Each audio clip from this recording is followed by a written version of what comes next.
What's up, everybody? Welcome back to the Artisan Debt podcast from a pretty long hiatus. I don't think I've posted an episode in about a month or so, but we're back. We had to work on things. Last one was a great one. The last one was a great one. James Trotter, please go check out number 36 if you have not yet. 36 already since January. Tearing through the episodes. Damn. I know, right? Man. So we are back again with our podcast right before the Coast to Soul Poetry Night here in Galveston, Texas. Our feature for tonight is Jonathan Brown, the fantastic, overeducated by his words, the man.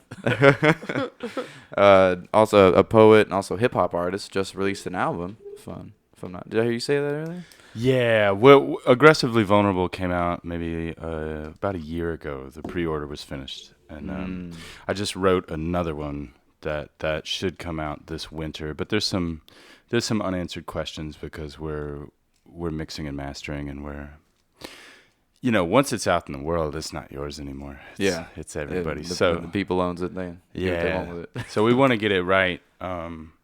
But it was a whirlwind. We recorded it in Detroit a few weeks ago in a 48-hour span. Just kind of locked ourselves in a studio.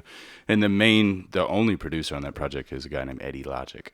And I wrote it in Paris and I recorded it in Detroit. And it's kind of a concept album. It's called Divinity Avenue. Awesome. Yeah. So you went and you came right back and wrote it. Yeah, I had this plan because I wanted, how people have destination weddings? Yeah. I wanted to do a destination art project. Man, that's dope. That's pretty rad.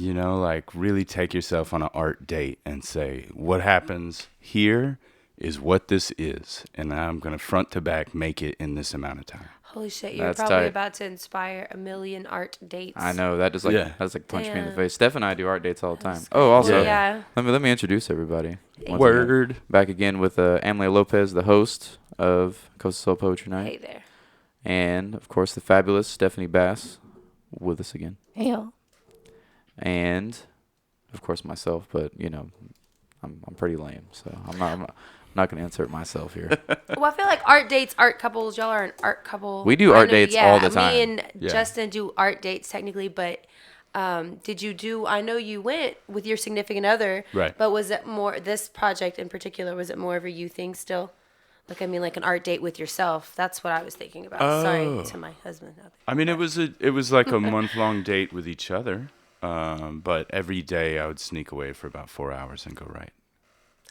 Cool. And Very cool. we were able to do it because of a house swap, which is an interesting idea. Like y'all have a house in Galveston, I have a house in New Orleans. So if it would be like, hey, you want to get away from a week? Let's switch houses.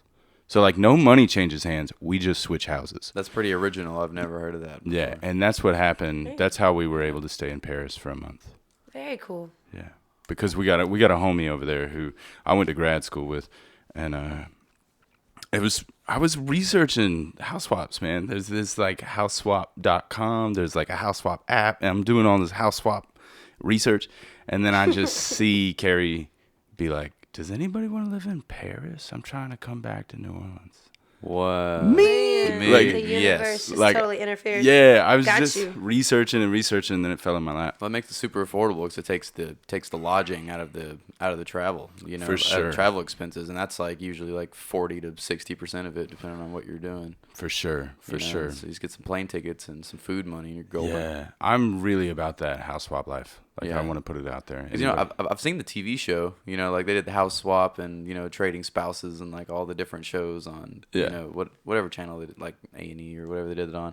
But I've never thought about actually doing a house swap with someone in another country. That's rad. For sure. And y'all are in a super desirable location. You're you could walk to the beach from here. Anybody would love to stay in your house. Mm-hmm. So call the homies in Seattle or LA and switch. Yeah, especially if it's someone, especially if it's someone and you trust pretty well. Because it says it's not even like Airbnb. You just basically skip the big paperwork part of it. Yeah, no, it's homies. Yeah, It's all friends. that's awesome. Yeah. That's super rad. The trust too. I'd be so, Airbnbs, this and that. People who start off, you still have somebody in your own property. You never know Right. really what's going to happen. And it's definitely usually not necessarily your friends. you know, if you're an Airbnb host. So I can imagine just like how much more comfortable that is also like and relieving for you to be in someone's space and someone being in your space that's not like a complete stranger. Yeah. Super dope. I'm Absolutely. house swapping like super soon. I'm about it. So about the arts then, man, I guess for your poetry, because I was reading there on your website, and everybody should go check it out. Is it just jonathanbrown.com? It's jonathanbrownmusic.com. jonathanbrownmusic.com. Everybody go check that out. We're also going to put a link in the description. I'll get there for you. Okay. So it was saying in there, you know, you started out with poetry, and it looked like you were doing poetry for a while before you started music. You had a bunch of competitions and stuff. For sure. So how'd you get started in that field? Well, I want to say I did like poetry slam and the national slams and the regional slams for a good 10 years. Yeah. And I made a lot of friends through it.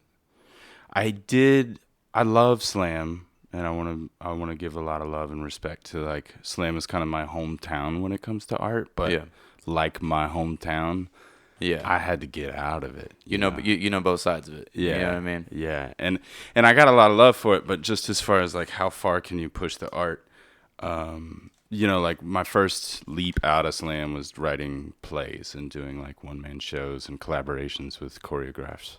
Awesome. Dancers and stuff. And so I started to envision it beyond a 3-minute form. Like, how do you, because there's got to be a beginning, middle, and end, you know, there's a narrative arc in a slam poem, but like, how do you make that arc 40 minutes long instead of 3 minutes long? And how can you place pieces together so they fit to tell a giant story? And I started to get really fascinated with that and really frustrated with the idea that you couldn't do that in a slam format. Now, what a slam can do for you is put you in front of a lot of people. And it's 2019 out here, so you can mess around and get on YouTube and really, really achieve some success. But artistically, I wanted to, I do think that art is a revolutionary act. Like, I do think it's a active change, and I think I just felt I was preaching to the choir. Now, and so what does that mean? That means, like, go scream your poems at a dive bar in Alabama and see how far it gets you. Like, once you take your soliloquy out of a slam environment, who really cares in Oklahoma, in a city where nobody can find a job? Like, are you really pushing a boundary, or are you like in a safe space? And it's dope to be in a safe space, but on a personal level, I was like, we got to push this. Yeah. I got to get a little thorny. Yeah, get something, because, well, and also, you know, you want to, especially, you know, if you know you're like really like at heart as an artist, like I feel this with things, is like, especially if you're really interested in it, you want to make it yours somehow. You know, and if you're kind of doing something that's like, yeah, this is my own art, but everybody's kind of doing the similar thing here, I want to do something else. Like, you want to see it grow. For sure. Like, you know, it's, you know, it's, you know, you feel like you're in the situation where everybody, you know, grew one pepper, and you're like, man, I'm trying to have like a bunch of these so I can go to the farmer's market or do this. You have all these ideas. You're like, I want to build this up and make something out of it. So I totally feel that. Yeah. And then the farther you get out there, it's weird. Like, I don't want to get nihilistic or anything, but once you achieve a little bit of success, it's pretty lonely out there. Like, because you can call the homies and it's like, how's it going? And they're like, oh, I just got off work. I'm tired. And you're like, that's what's up. I just played Reno. I got to drive to Las Vegas. And nobody knows how you feel. Yeah. Because none of your peer group is doing that. So a lot of my closest friends, like, I see 4 times a year at most, and we talk on the phone a lot. But it is weird to, like, leave. You go so far on your own personal journey that you look up and you realize, like, oh my God, I'm totally alone out here. Like, there's no one in my field. I just did my taxes, and it's hella emotional.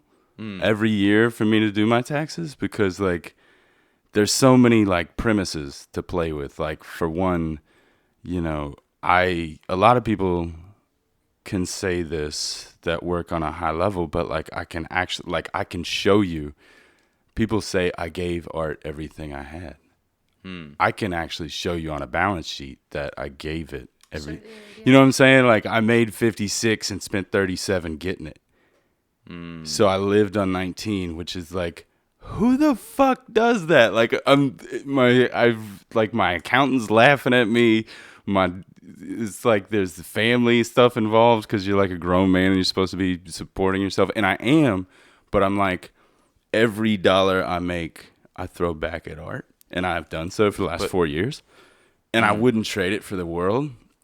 But like, if what you make, it's so intangible. Like all the like, it doesn't equal like I go to work for 8 hours and I make $20 an hour, so I walk with 160. That's not the art life. No, dude. Not at all. Bounces around. No, it bounces around, and it's more about like relationships and kindness and this love as a currency almost. Like, absolutely.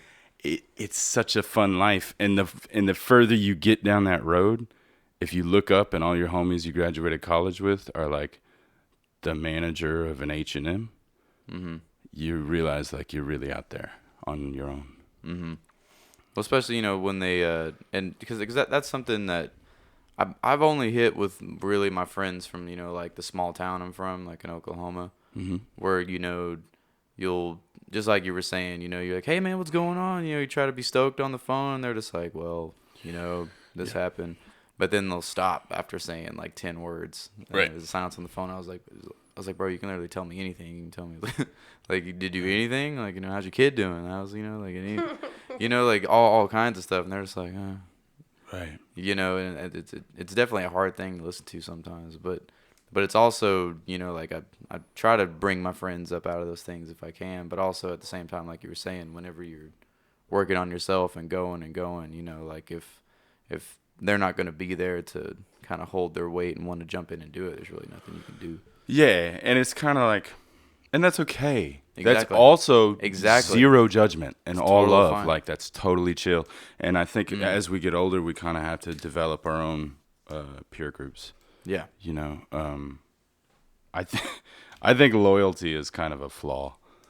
People say it's like, I'm loyal to what? Like what? To why?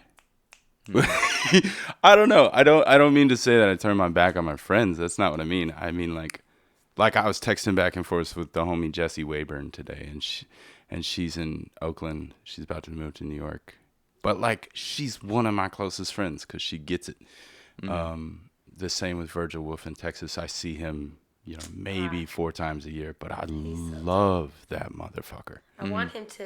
Want him to feature next year. In 2020, do some spoken. I bet he would be happy. They would be happy to. I mentioned it. Yeah, I don't know, but that's my friend rant. It's tired. Shout out. It's tough. It can be tough. Exactly. I mean, like, but it's definitely real though, because if they're your real friends that came, whenever you started, and you have all like, some of your not first memories, but your earliest memories with them, like that doesn't go anywhere, right? But eventually, when it comes to like hanging out in your inner friend circle that you're always with, that definitely changes, because you move away far, like, or just from the way you sounded, like you're traveling all the time, and you're making art, and you're always getting checking things off your list, and you're going and going and going. But as an artist, because, we spend a lot of time on what we do, like, time just disappears. Because, like, there's sometimes, like, my grandma gets me with this. She's like, you never call me enough. I'll be like, I called you the other day. And she'll be like, that was in March. Like 2 months before. Because, like, whenever you burn so much time, it doesn't feel like it was that long ago. Yeah. And, with me, like, my memory is, like, kind of bad, for various reasons. But, like, I like short term, so I'll just be like working and working, getting up, go to work, doing these art projects, going to class, like Steph and I will go on trips, like we do stuff, and then boom, it's been a month. It's like, oh, where did September go? Or it's halfway through October right now. Right. How did that happen? Yeah. So but then whenever, you reconnect with those old friends, whenever, like you've been doing your thing, then it doesn't feel like it was that long ago, but then you're like, wow, that really has been a long time. Yeah. But it also shows how much you grow too. It shows like where you're at, because if you think about those memories where you were then, what you've accomplished in that amount of time. Because always kind of, and I don't like to focus on like the past, but it's good to go back and, be like, look, I was here, and look how much farther I've come here right now. You know what I mean? In this amount of time, like, you're hoping you keep excelling for the next year and the next year and the next year. So Yeah, for sure. that's awesome. Yeah. And time is the one thing you can't get back. No. Like, we can always go make more money. Yeah. We can. Money's not going anywhere. But you can't get time back. So Mm-hmm. that was actually part of the impetus of the art day to Paris. Is like, I'm always like, I was always booking or playing, or like there was marketing or promotion. There was always a thing on the list of things, and creativity and, making new stuff was on the list, but there was other stuff on the list. And I thought, what would it be like to live for a month and have nothing on the list except be creative and eat cheese and make love? Like, what if we just do that? And That's amazing. yeah. So I would highly recommend that. That's a good thing to do. Yeah. I don't know, Steph. Maybe we should do that sometime. Just to, just find a house to swap, make a short list, and just go away for a month. Yeah, do it. I mean, it's definitely a nice refresher. I'm about to make a Facebook post and be like, who do I know and where you live? Well done. Yeah. Let's do that. I mean, especially being here, y'all live in a desirable location. Like, Yeah. it's not, you're not in the Badlands or something. There's not dust bunnies blowing everywhere. People would love to be here for a week. Oh yeah, Absolutely. Especially if you're from somewhere that's like landlocked or something. Our water's a little brackish, but whatever. It's an ocean. It's the You should ocean. be saying It's that. silt. No, brackish isn't actually. It's not a bad word. That's the real term of the water. You got We just shrimp. don't want to express that if we're talking about, advertising your house swap and shit. Oh yeah. We can make it sound better. We got brackish brown water. Yeah. We got OK pipes in our house. It is a beach. It You is got salty air. It's salty air. There you go. Yeah. Get a suntan. It's got sand and shit. So then from your poetry, when you got started, what made you want to make that transition into music? Oh, that's a good question. I would say there was a hard turn. There was a sharp 90-degree turn where I just felt like that's what I had to do. And I think it was bigger than me. And then there was a hard turn. So like that was a hard turn around the age of 29 or 30. And then there was another hard turn at 33 when I was like, I gotta quit my job. And so, I don't know. I think life comes in seasons. And I think it's really important to listen to which way the wind is blowing in your universe. Because sometimes it's like, yo. You need to go that way. Yeah. Yeah. That's the intuition right there, man. Right. And it's like, I'm all about the hustle and the grind and all that stuff. But sometimes just go downstream. Like Right. when your heart says, yo, you've been working in paint this whole time, but this pencil is calling you. You need to start drawing. Like, go draw. And it's like, and it's that, it's the reason you switch your major. It's like you look at the map and it's like, does this bring me joy or does it not? So I think I just had to do a hard turn. And I can't really put a finger on why, other than like the music I was hearing in my head was unable to come about through Poetry Slam. And so specifically what I mean by that is like I just made it a hard and fast rule. Like I'm not going to perform without my band.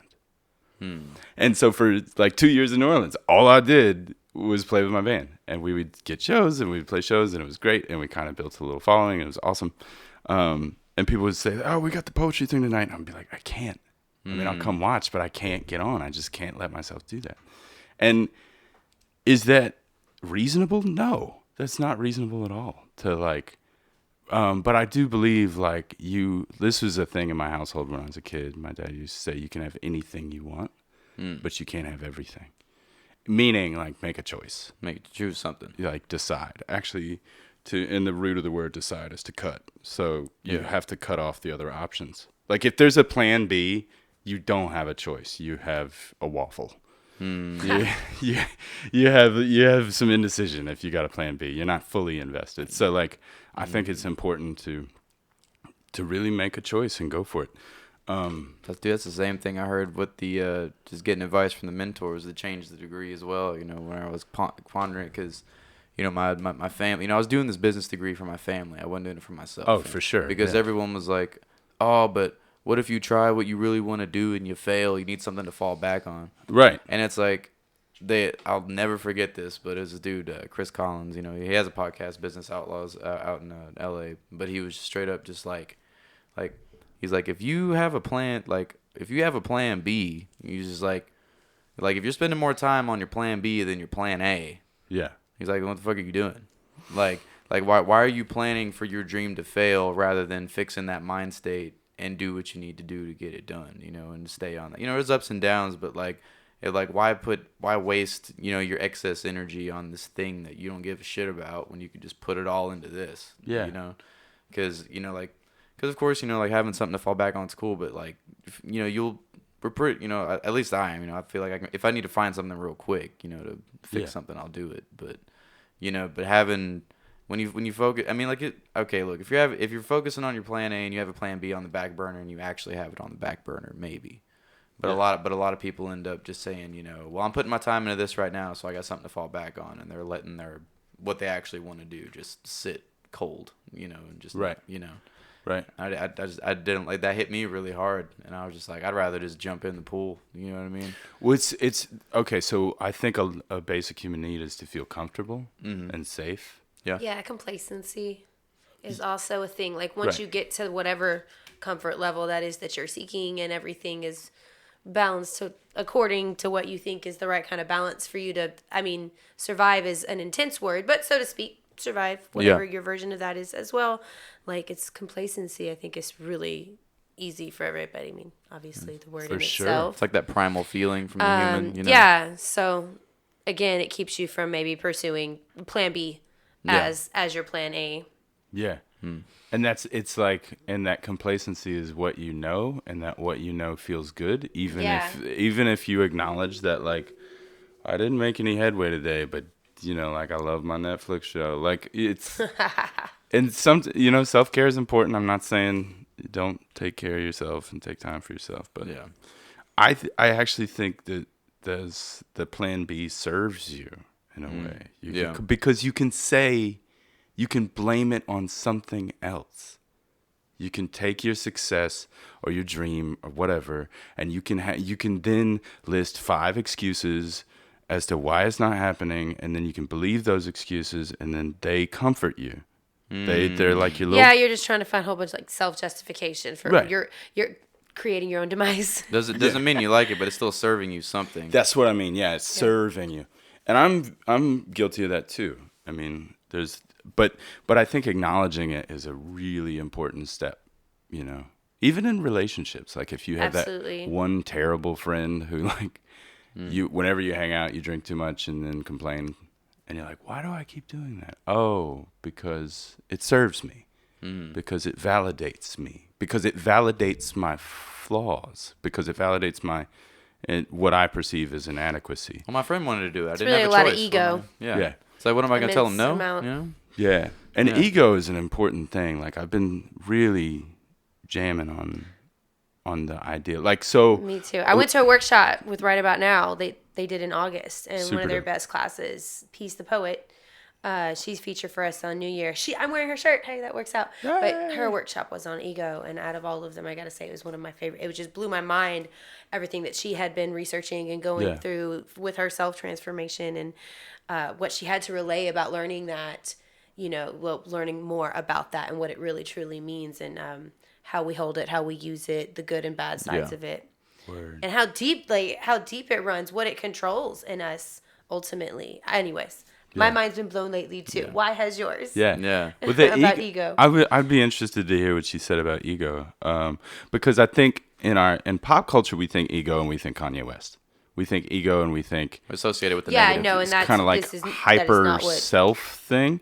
But it is important to acknowledge that when you get all up in your feelings and you can't leave your house, and I'm not ever gonna knock depression as a light topic, but like, if that's ego too. Yeah. Because it's surrounding the self. Like, if you go, I'm tired, I'm sad, what's the beginning of that sentence? It's all about you, but a big part of life is knowing this ain't about you. And so through serving others, you can get out of your own head. Yeah. I believe in humility a lot. Yeah, Especially. man. There was an exercise. I had a communications class that they did, and they paired us up. It was like the first day.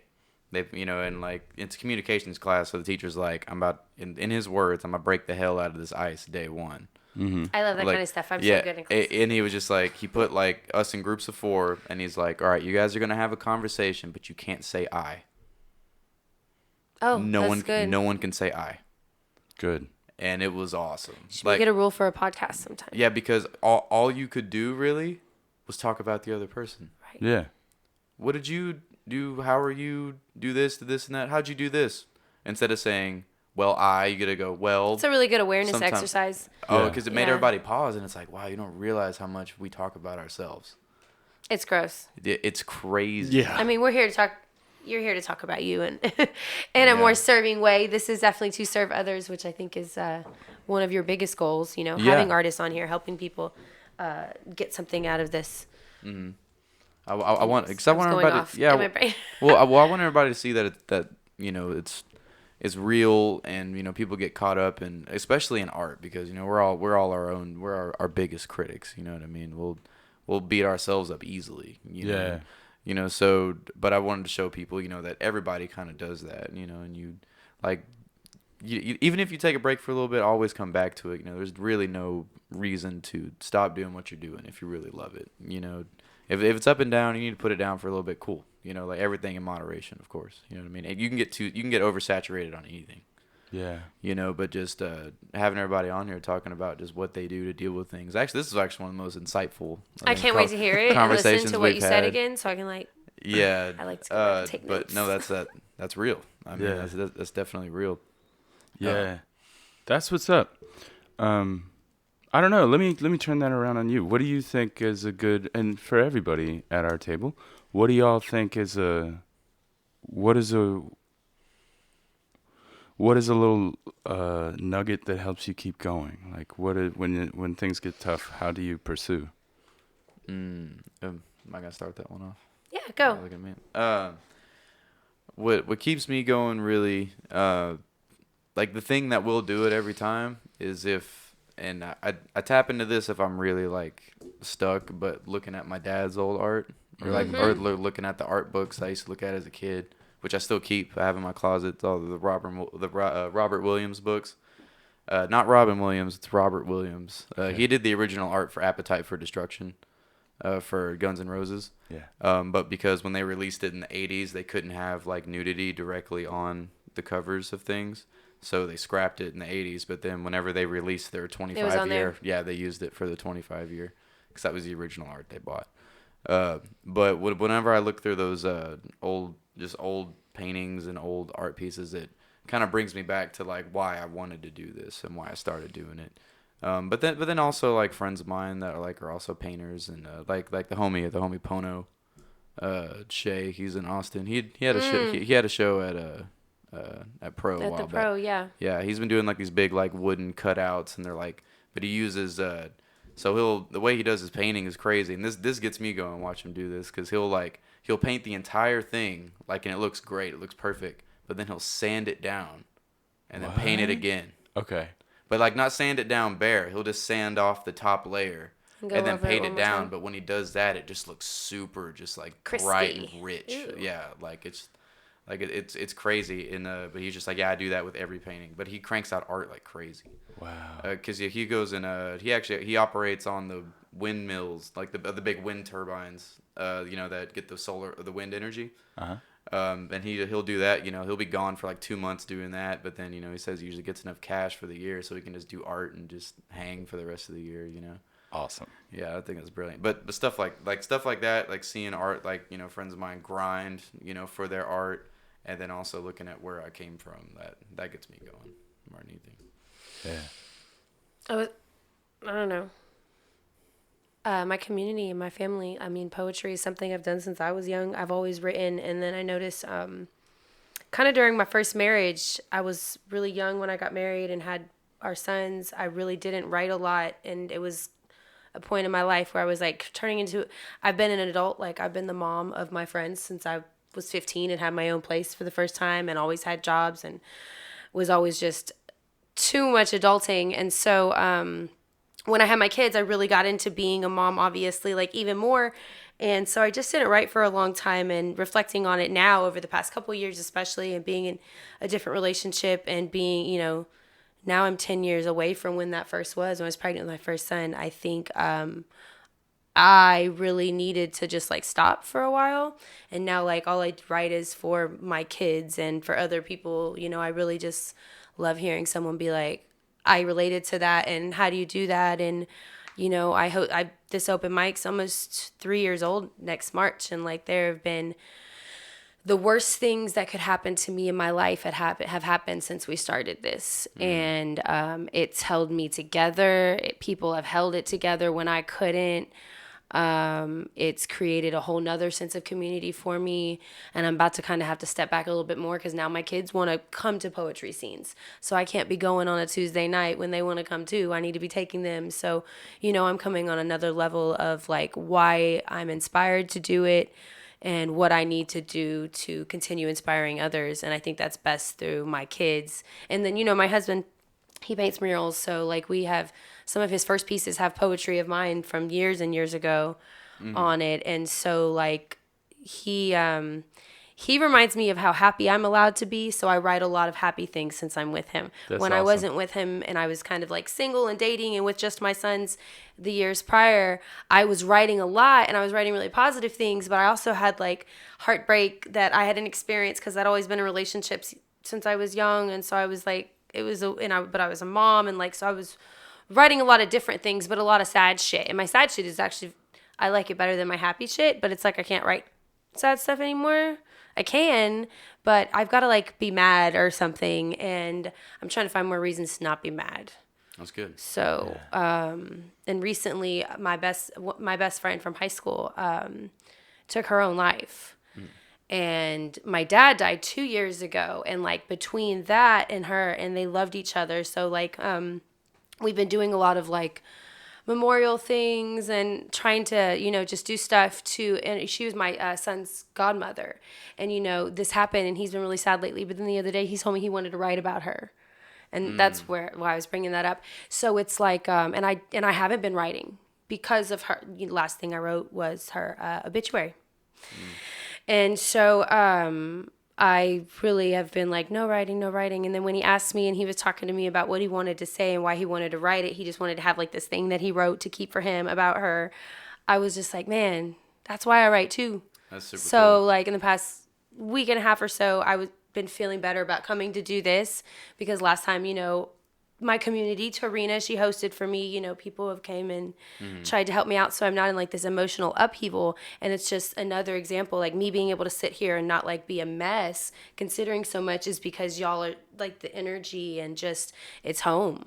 It's home. So why would I stop doing it? And even if I'm going to be hosting less, it's because I need to be writing more. It's just another way to get back into it. Like you always say, you can fall off of it, but I haven't been writing at all since I've been hosting. And I've been hardcore hosting for like a year and a half now, which is kind of crazy to think about.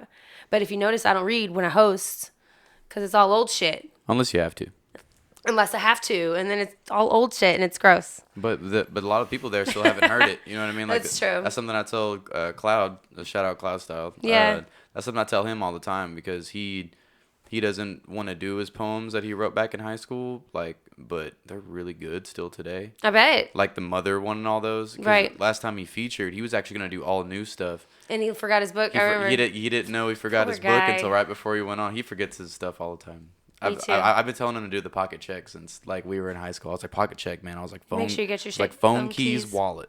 Yeah. Do you have it? And he's like, yeah, bro. And he'll be like, oh, I didn't get my wallet. And he See? doesn't have it. Friends. Yeah. Community. No, Steph hits me with that all the time. Like she'll be like, we'll be about to leave. She's like, phone keys, wallet, and like I'll be like, fuck, and like my wallet's like in the room, or you know, like something. But Steph, for your art you do, whether it's Steph's your an artist. drawing or your baking, like, is there something like if you're that kind of gets you back in the groove of things, or whenever you feel down, or Well, it's like that, you know, kind of feeling to where you know that if you don't move, if you don't keep creating or recreate what you have or what you're in or what you're doing, then all you're going to do is stay stagnant.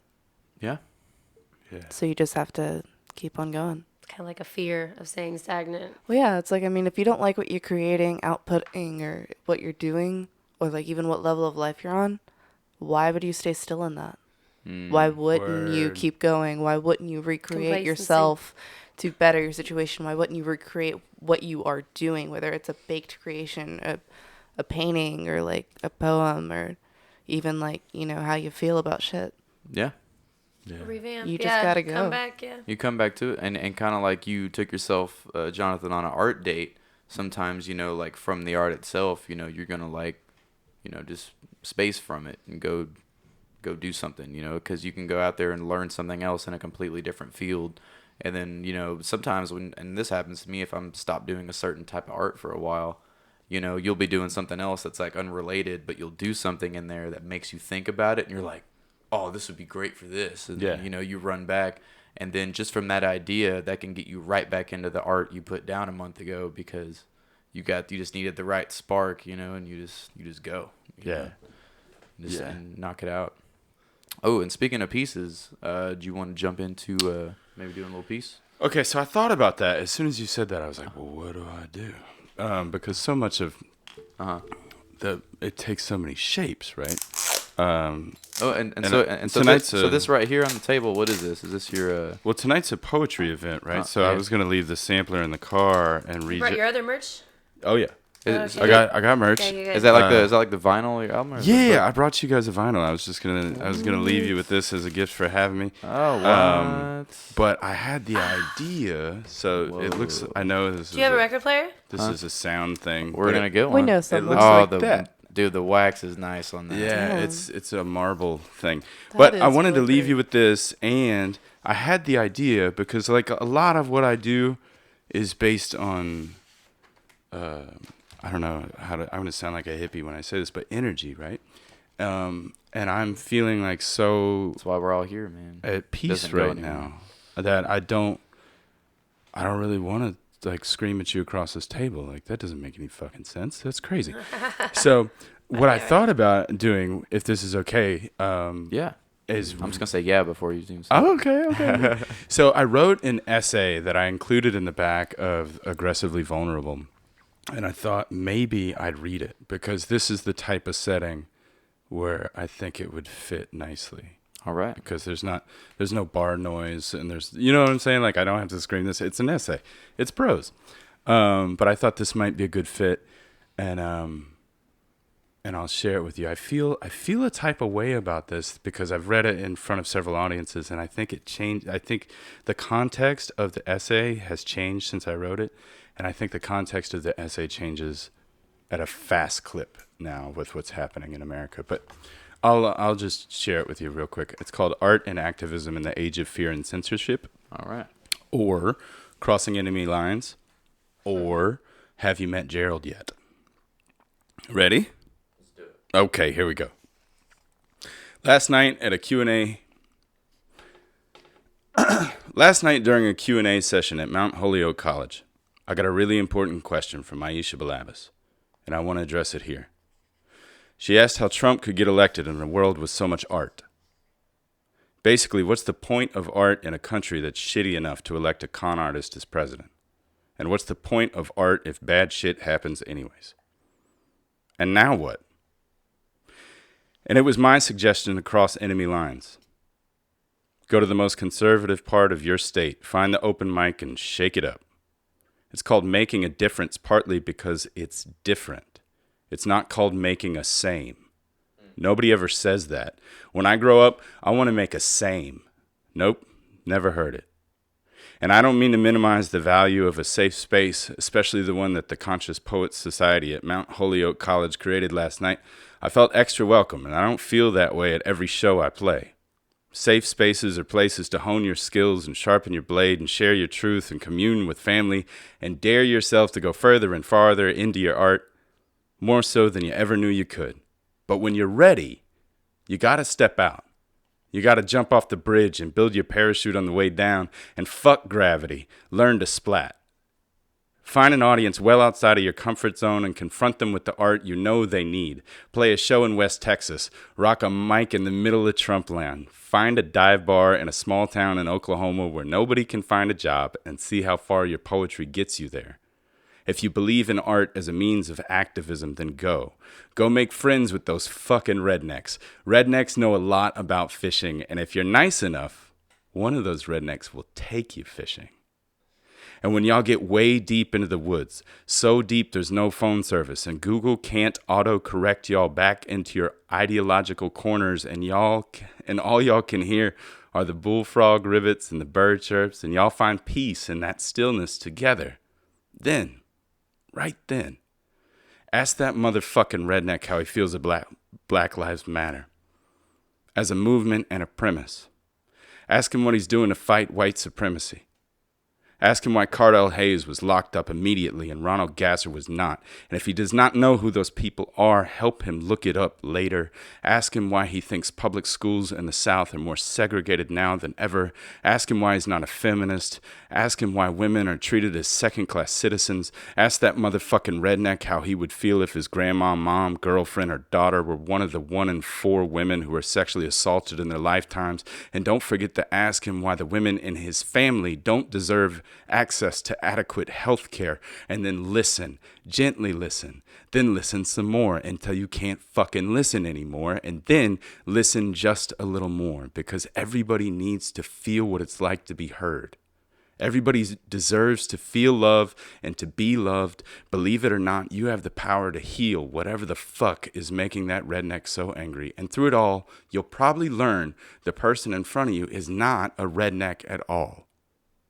He's a person. His name is Gerald. And Gerald knows the best places to go fishing. Gerald identifies as a Christian. He believes in forgiveness, but he's not sure where to find it. And Gerald is just as confused as you about how to solve all the world's problems, but he's willing to try. Gerald's willing to try, y'all. And if you listen to him, he'll listen to you. It's about making a difference, not making a same. Either that, or Jared will punch you right in your pretty liberal face. And no one will hear you scream. But it's worth a shot.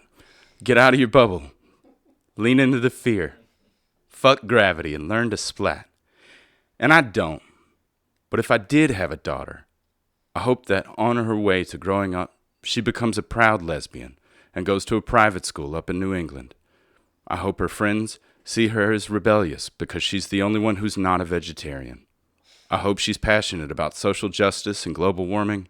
I hope she reads critical theory so riveting her soy chai latte gets cold. And I hope she's nice to her friends.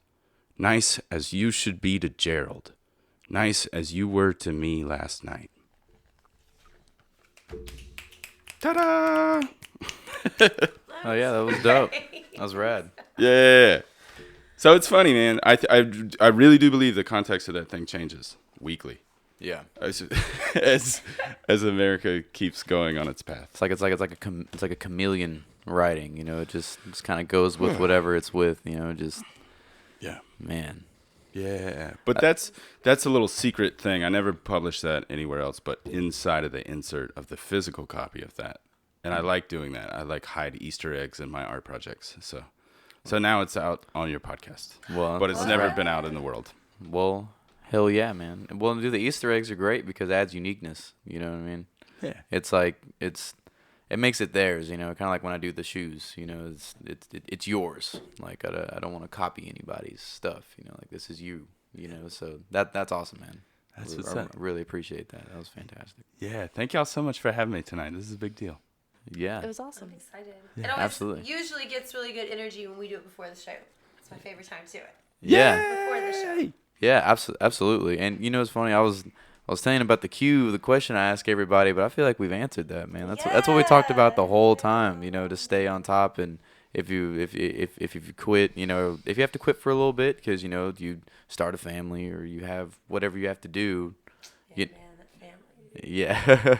Yeah. You know, even if it sets you back for a little bit, just be in the moment of it and learn what you can there, and you know, like because your art's always gonna be there. It's not going anywhere. So, like if you set it down, it's gonna be right where you left it. You know, it's is fine. You know, or maybe even it gains some interest, and you're gonna come back way better. You know, that's usually what happens, honestly. Yeah, for sure.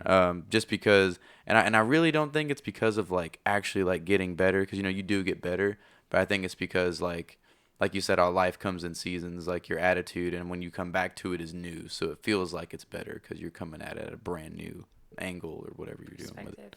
Yeah, it's a different perspective of it. Yeah. You know, because I mean, you're always getting better as long as you pick it up every day, or you know, or whatever you do. If you practice. Just hoping. Yeah.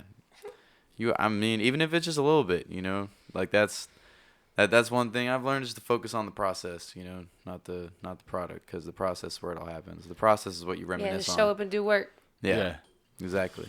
You know. Yeah. Word. Well, hell yeah, guys. Well, I'm looking forward to the set at the poetry night.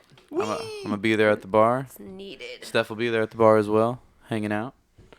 And yeah, we're excited, man.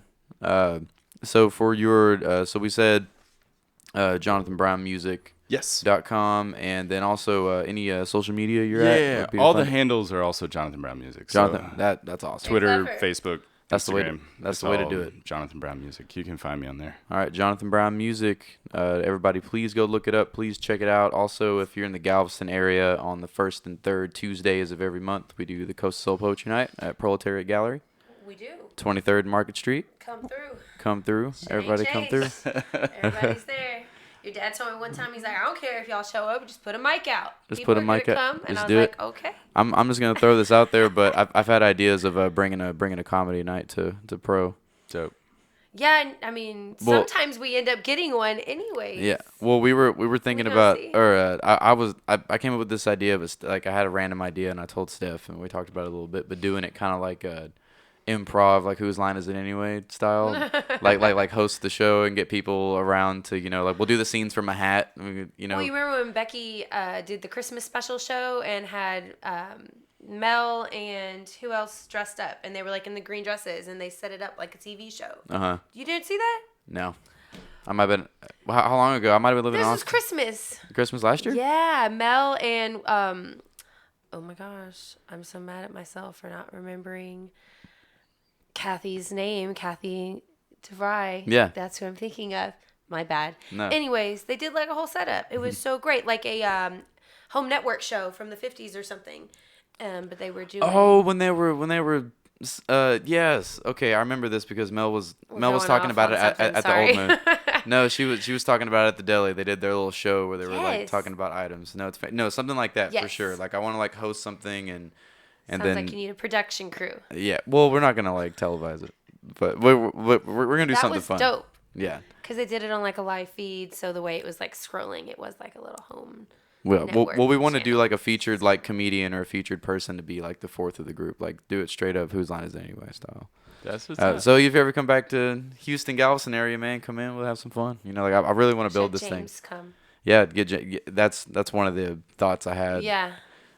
For sure. But all right, you guys. Well, Stephanie, We're just Emily, talking about random shit. Jonathan. Yes, we are talking Devlin. Yes, names all around. I really appreciate y'all. Yeah, thank you Artist for having me. round table. It's a lot of fun. And everybody, please go subscribe to Artists in Debt Podcast YouTube channel coming soon in 2020. Oh. I'm going to start announcing that, so I have to commit to it. Crazy. Yeah, I was going to say. Set goals. Yeah, we're going to be doing videos. See you there. Yeah. Yes, absolutely. We're gonna try to knock that out. And please, everybody, tell your friends about the podcast. Please hit us up on social if there's any musicians in the Houston or Galveston area you'd like to see. And we'll catch you guys next time.